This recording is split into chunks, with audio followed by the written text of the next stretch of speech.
moving on, BJP is gearing up for elections next year. Two of BJP's tallest leaders are in two poll-bound states today, Karnataka and Tripura. Home Minister Amit Shah, during the one-day visit to Tripura, will flag off two Jan Vishwas Rath Yatras as a part of the two yatras. Several public meetings and rallies have been planned. On the other hand, BJP National President JP Nadda will be on a two-day visit to poll-bound Karnataka from today. The leader will be touring Tumakuru, Chitradurga and Devanagari districts, during which time he will hold key meetings with party leaders and workers. JP Nadda will also be visiting some key mutts.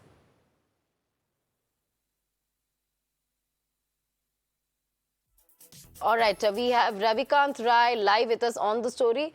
Ravikant, of course, two big visits this time. Amit Shah as well as JP Nadda are visiting two poll-bound states. Take us through their schedule. We believe that several rallies, roadshows, and of course many meetings and launches are planned. Take us through the schedule. What's on the agenda?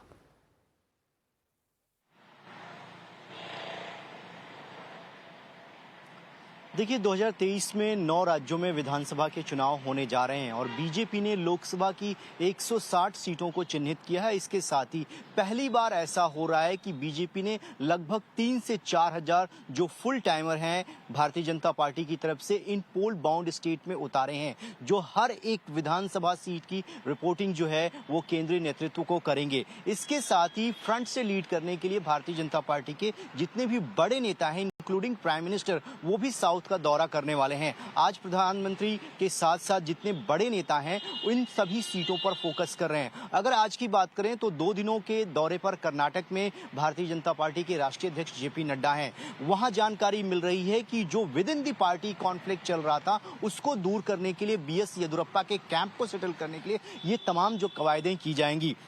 इसके साथ ही कर्नाटक में cabinet का जो विस्तार प्रस्तावित है उसको लेकर भी वहां पर जो राज्य के बड़े लीडर्स हैं उनके साथ चर्चा की जाएगी।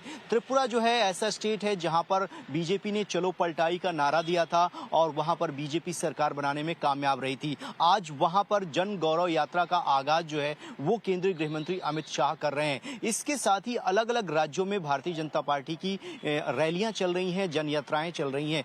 इससे ये बिल्कुल साफ है कि बीजेपी ना सिर्फ 9 राज्यों पर फोकस कर रही है बल्कि उसका अगला टारगेट जो है वो 2024 का लोकसभा चुनाव है और उसी को ध्यान में रखते हुए भारतीय जनता पार्टी के तमाम बड़े नेता इन पोल बाउंड स्टेट में अलग अलग कार्यक्रमों में हिस्सा ले रहे हैं, ताकि समय रहते जितनी भी संगठन की खामियां हैं या पार्टी के अंदर जो कॉन्फ्लिक्ट है, किस स्टेट का स्टेटस क्या है, कहां पर संगठन कमजोर है, कहां पर उसको मजबूत करने की जरूरत है, उन तमाम खामियों को ढूंढकर उनको समय रहते दूर करने की प्लानिंग की जा रही है।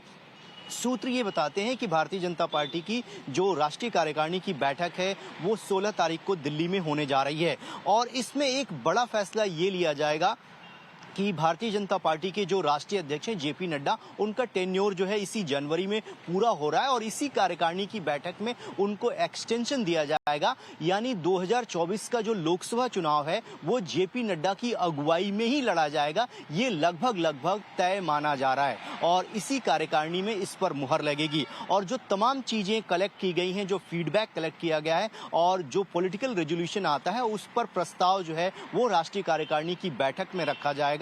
और बीजेपी पूरे देश में 160 सीटें चिन्हित कर चुकी है, जहां पर वो 2019 के लोकसभा चुनाव में दूसरे या तीसरे नंबर पर थी। उन सीटों को जीतने के लिए पूरी ताकत लगाई जा रही है। इसके साथ ही Ravikant, clearly BJP gearing up for elections next year, not wasting any time. Of course, two of BJP's tallest leaders in two poll-bound states, both in Karnataka as well as Tripura, holding several meetings, launch events as well as rallies. Thank you, Ravikant, for all those updates.